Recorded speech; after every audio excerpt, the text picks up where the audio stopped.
The last new thing we're going to be learning about is using the financial application function on the graphing calculators. This is called the TVM Solver, time value of money. To access it, so I gave you the little calculator screens and you'll get to practice with these in class. You're going to press this blue apps button right over there. Press. And the very first option is finance, so you can just press enter. And TVM Solver is the first option, so you can press enter. And this is the screen that ends up popping up. Now, these variables, what they represent. N represents the total number of compounding periods. So in all of our formulas, this would be the same as NC, like lowercase n times the compounding frequencies. I percent, this is the interest rate per year. You write this as the percent. So if it was 2.1%, you don't change it to 0.021. You just type it in as 2.1. Okay. PV, this is the same as present value, or how much you're investing today. Okay, the lump sum investment. PMT represents payment per period. So this would be used in annuity problems. Okay. Future value is the total amount, or A, in our formulas.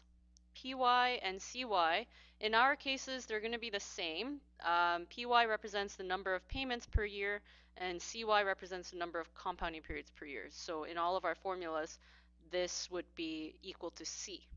Okay. You just have to make sure that because our ordinary annuity problems, the payment is paid at the end of the period, that end is highlighted. All right, so one thing you need to know about this graphing calculator application, it's really handy because it's super fast. However, you need to keep in mind, very, very important, if money is leaving your physical possession, so if money is going into the bank or you're paying back a loan, something like that, the value that you enter into the calculator is going to be negative. And if money is coming into your physical possession, so your investment matures and you're getting that money, or somebody borrowed money from you and then they're giving it back, that value would be positive. So you have to make sure to enter one number as positive and one number as negative into the calculator. Otherwise, it doesn't know what to do. All right.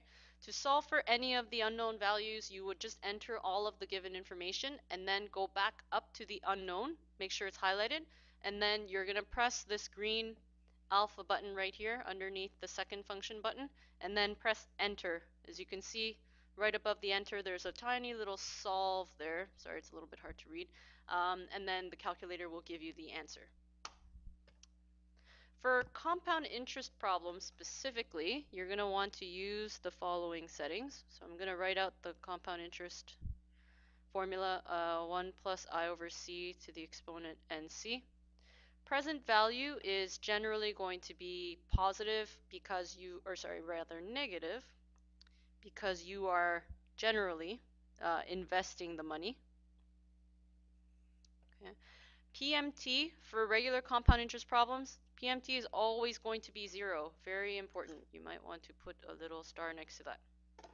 Okay, there's no such thing as a regular payment for compound interest problems. The future value is going to be positive because generally for investment questions, you're going to be getting that money back.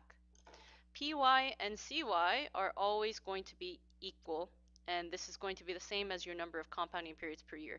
So if you were to relate what's in your equation to what you would enter into the calculator, this capital N, same as NC.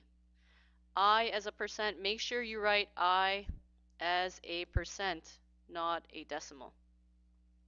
Okay, that's one thing that's different in the calculator compared to using the equation. PV, make sure it's positive, or sorry, negative. I keep saying positive, but it's negative. PMT is 0. Future value will generally be positive, and PY and CY would both be C. Okay, and I wrote down this little note. One of either PV or FV has to be positive, and the other has to be negative, or like I said before, the calculator won't know what to do. Oh, and so PV is going to be the same as P in the formula, and future value is the same as A from the formula.